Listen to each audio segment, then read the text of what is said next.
മേഘ, good morning. മുസ്ലിം league നേതാവ് ഷിംജിതയ്ക്കായി custody അപേക്ഷ നൽകാൻ വേണ്ടി പോവുകയാണ് പോലീസ്. പ്രധാനമായും കൂടുതൽ തെളിവുകളടക്കം ശേഖരിക്കേണ്ടതുണ്ട്. ഈ ഷിംജിതയുടെ മൊബൈൽ ഫോണിന്റെ ശാസ്ത്രീയ പരിശോധനാ ഫലമടക്കം ലഭിക്കേണ്ടതുണ്ട്. ഷിംജിതയെ കൂടുതൽ ചോദ്യം ചെയ്യുന്നതടക്കമുള്ള കാര്യങ്ങൾ അന്വേഷണ സംഘത്തിന് നടത്തേണ്ടതുണ്ട്. മറ്റു കാര്യങ്ങൾ സമഗ്രമായി. മനു, ഈ കേസുമായി ബന്ധപ്പെട്ട് അന്വേഷണ സംഘം നിലവിൽ കരുതുന്നത് ഷിംജിതയെ ചോദ്യം ചെയ്താൽ ഏറ്റവും പ്രധാനപ്പെട്ട എങ്ങനെയാണ് ഇത്തരത്തിലൊരു സംഭവത്തിലേക്ക് എത്തിയത് എന്നതുമായി ബന്ധപ്പെട്ട കൂടുതൽ കാര്യങ്ങൾ ലഭ്യമാകും എന്ന് തന്നെയാണ്. അതിനായാണ് കസ്റ്റഡി അപേക്ഷ ഇന്ന് സമർപ്പിക്കുക. 5 ദിവസത്തെ കസ്റ്റഡിയാണ് പോലീസ് ആവശ്യപ്പെടുക എന്നതാണ് മനസ്സിലാക്കുന്നത്. ഏതായാലും നിലവിൽ ഇന്നലെയാണ് 14 ദിവസത്തേക്ക് ഷിംജിതയെ റിമാൻഡ് ചെയ്തത്.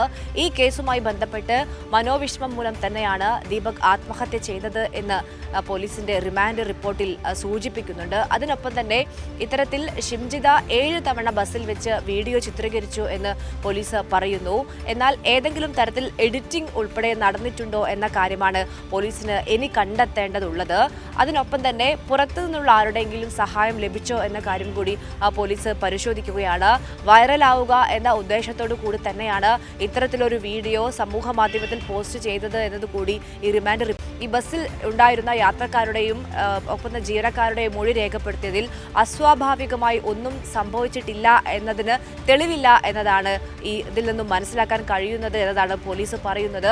അതുകൊണ്ട് തന്നെ പോലീസ് വിശദമായി ഷിംജിതയെ ചോദ്യം ചെയ്യേണ്ടതുണ്ട്.